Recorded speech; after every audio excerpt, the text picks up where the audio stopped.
ये जो सीओडी वाला मामला था उसमें 3 अलग अलग केसेस बने थे, घनश्याम देवांगन, पंकज सराफ और मोहनलाल साहू, फिर अन्य बैसवाड़ी वगैरह को लेकर अलग अलग केस क्यों बना था सर?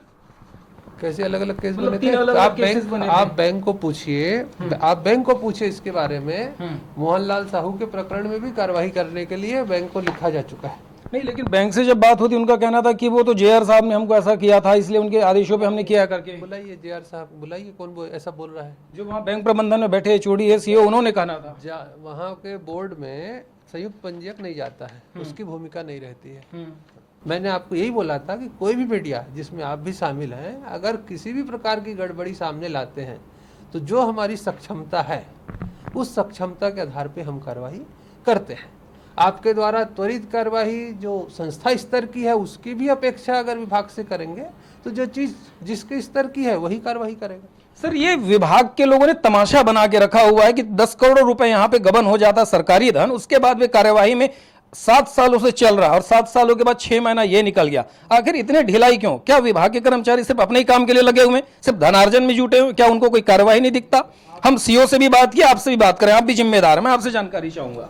आप इस सब मामले में बैंक के इंटरनल मामलों में बैंक से बात करिए। विभाग को जो कार्रवाई है विभाग कार्रवाई कर रहा है। इनके इंटरनल ऑडिट के लिए भी विशेष प्रस्ताव आए थे, वो भी हमने विभाग को भेज दिया है। बहुत जल्दी उसमें शायद टीम गठित करने का आदेश ऊपर से आ जाएगा, उसमें भी कार्रवाई कराएंगे। जांच तो आप लोग कर रहे हैं सर, जांच तो चल ही रहा है, पिछले 7 सालों से जांच चल रही, पिछले 6 सालों से जांच चल रही है, जांच पे जांच चल रही। आपने भी पत्र लिखा, लेकिन फिर भी कोई कार्रवाई नहीं दिखी मुझे। आपको दिखाने के लिए थोड़ी कार्रवाई करेगा सिस्टम तो जहां जो दोषी है उसके खिलाफ कार्रवाई करेगा ना। सर, दिखना भी तो चाहिए ना कार्रवाई। बिल्कुल दिखेगी। अभी 2 लोग की गिरफ्तारी हुई करके सभी समाचार पत्रों में प्रकाश में आए हैं। बाकी अन्य पे तो एफआईआर नहीं हुई ना सर? आपने मोहनलाल साहू का नाम छोड़ दिया, मोहनलाल साहू का नाम आपने छोड़ दिया, उस पे आचार संहिता उल्लंघन पे अभी तक कोई कार्रवाई नहीं हुई। इसमें यह कहा गया कि टावरी साहब उनको बचा रहे हैं, ऐसा लोगों के द्वारा कहा गया। ऐसा गलत है। देखिए, कोई अगर किसी के बारे में आधारहीन आरोप लगाता है तो हम किसी के साथ साथ जाके तो उनके पीछे पीछे नहीं चलेंगे। लोगों का काम बोलना है, वो बोलते रहे। हमको अगर कोई काम करना है विधि सम्मत, तो हमारा विधि सम्मत काम चलता रहेगा, करते रहेंगे और करते आए हैं। आप घनश्याम देवांगन, पंकज सराफ, मोहनलाल साहू को नहीं बचा रहे? किसी को कोई नहीं बचा रहा है। हमारा विभाग किसी को बचाने का काम ही नहीं करता। अगर कोई गड़बड़ी किया है तो हम लोग लिख के दिए हैं, लेटर जारी किए हैं। लेटर दिखा पाएंगे सर? बिल्कुल बिल्कुल, आप बैठ जाइए, अब हो गया। नहीं, अभी सर मैं आपसे विषयों की बात करूं सर। व्यक्तिगत मेरी कोई आपसे कोई दुश्मनी नहीं है, ना आपसे मेरा कोई लगाव है, कोई दोनों नहीं है। मैं सिर्फ विषयों की मैं बात करूंगा। क्या वो लेटर आप दिखा पाएंगे ऑन कैमरा? क्यों, ऑन कैमरा की बात नहीं है, आपको अलग से हम बता देते। सर, ऑन कैमरा दिखे ना, अलग से कुछ बातें नहीं होगी सर, अलग से बातें होती नहीं है। आपको मिल जाएगा, ठीक है। देखिए, ये सहकारिता विभाग में ज्वाइंट कमिश्नर देवी प्रसाद टावरी जी हैं। इनसे हमने अभी बात की, इस विषय को हमने समझने की कोशिश की कि कार्रवाई में डिले क्यों हो रहा, कार्रवाई हो क्यों नहीं पा रही। अब 1.5 महीने समय इनसे कई बार आ रहे थे मिलने के लिए, कई बार इनसे बात होती थी, हमेशा ये ऑन कैमरा कहने से बचते थे। इनका कहना था कि मैं ऑन रिकॉर्ड कुछ नहीं कहूंगा। आज पहली बार इन्होंने हमारी बात को माना और ऑन कैमरा कहने के लिए तैयार हुए। लेकिन मुश्किल इसमें बात को निकल रही कि कार्रवाई क्यों नहीं हो रही।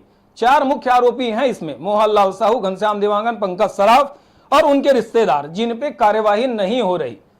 अलग अलग प्रकरण बनाए गए, एक ही प्रकरण को 22 लोगों के जो प्रकरण है सर, हल्ला नहीं कर रहे हैं, हल्ला नहीं कर। मैं देवी प्रसाद टावरी सर, मैं देवी प्रसाद टावरी के बारे में आपको बता दें।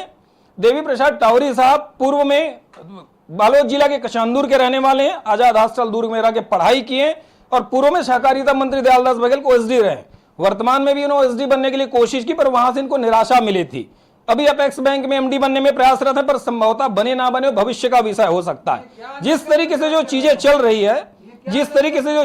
रही है, उससे समझ में आता क्या गड़बड़ियां हो रही है। सर, कुछ कह रहे हैं आप, कहिए ना। नहीं, ये अगर आप इसी ढंग से पेश आएंगे ना तो आपके खिलाफ मेरे को थाने में कार्रवाई करने, आप शासकीय कार्य में डिस्टर्बेंस पैदा कर रहे हैं। क्या डिस्टर्ब कर रहा हूँ सर, मुझे बताइए ना। हमको काम करने दीजिए। आप कीजिए ना सर, कीजिए ना, मैं आपको क्या रोक रहा हूँ? अरे सर, मैं क्या रोक रहा हूँ आपको? सर, मैं आपसे सिर्फ विषयों के संबंध में पूछा हूँ, आपने जो कहा मैंने बस आपको जवाब बता दिया, बस हो गया, खत्म। आप मुझे धमका रहे हैं, मैं थाने में एफआईआर करूंगा।